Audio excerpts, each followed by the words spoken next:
Devant cette scène unique, tous les spécialistes animaliers restent abasourdis.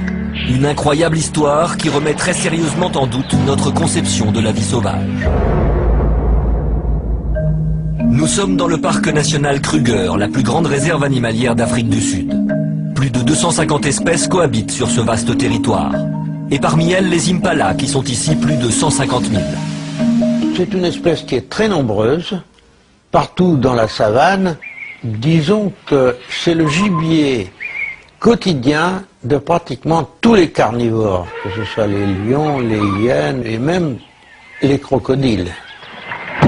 Ce jour-là, un troupeau s'approche d'un point d'eau pour s'abreuver. Certains semblent monter la garde à l'affût du moindre ennemi. Le danger est toujours présent, les prédateurs les guettent, attendant patiemment le moment opportun, le moment fatidique.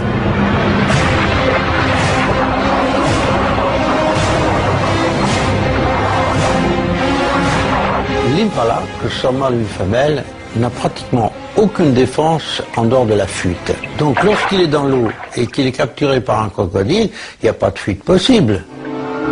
Il n'aura fallu qu'une fraction de seconde au crocodile pour s'emparer de sa proie qu'il ne lâchera plus. L'impala est condamné. Tenant à peine la tête hors de l'eau, il ne lui reste que quelques secondes à vivre. Quand l'inimaginable se produit, un hippopotame charge le crocodile. L'impala est délivré d'un sort funeste, et pour une fois c'est le crocodile qui a pris la fuite, forcé d'abandonner sa proie.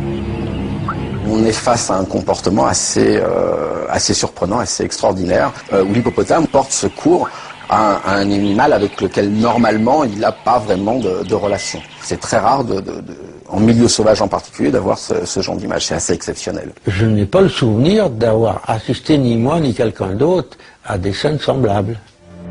Un justicier totalement inattendu qui vole au secours d'une victime qui lui est complètement étrangère. Mais le plus époustouflant reste à venir, car cette incroyable opération de sauvetage ne s'arrête pas là.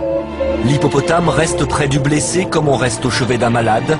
Comme un dernier recours pour sauver une victime à l'agonie, l'hippopotame plonge la tête de l'impala dans sa gueule grande ouverte. Et la suite se passe de commentaires.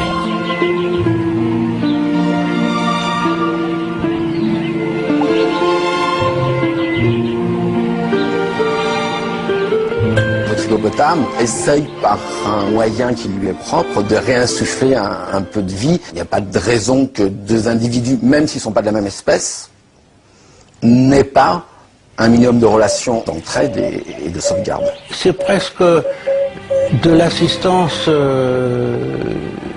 d'un infirmier qui cherche à secourir un blessé.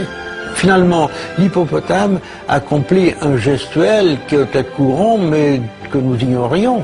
Compassion, instinct maternel, cet hippopotame a exécuté une mission de secours hors du commun à l'origine de la scène de vie sauvage la plus spectaculaire jamais filmée.